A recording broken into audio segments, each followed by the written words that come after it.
Together till the end of time, we got our relation. Together till the end of time.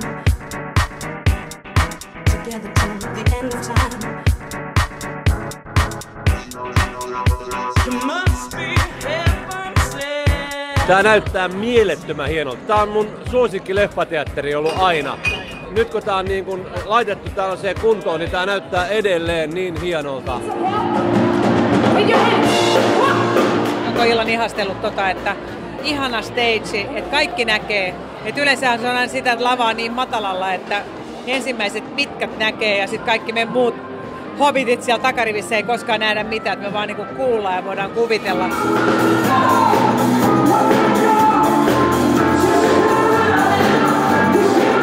Eräs Sedu Koskinen Suomen Turkkusesta tuli, näki, voitti ja teki kaiken sillä tavalla, että koko Suomen kaikki suurimmat kaupungit ovat saaneet niin sanottuja erittäin hienoja partypaikkoja.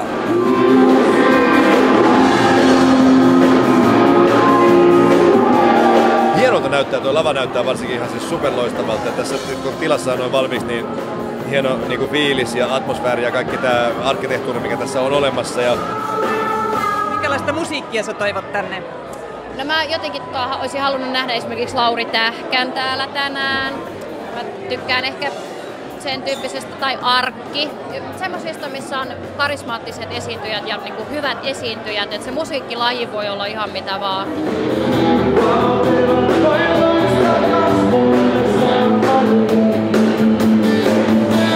No, tää on vähän samanlainen kuin New Yorkissa on Edison teatteri, joka oli tämmöinen musikaaliteatteri, just tehtiin kapakka showpaikka ja suht kohta samantyyppinen ja samanlainen ja näin poispäin. Ja siellä oli elävää musiikkia ja erityisesti arvostan Sedu on niin puukon tämän elävän shown. Siis on niin house-bändit ja kaikki, mitä ei missään nykyään ole. Että kiitos kauheasti, että arvostetaan suomalaista osaamista ja tehdään siitä tämmöistä niin ravintolakulttuuria oikeasti.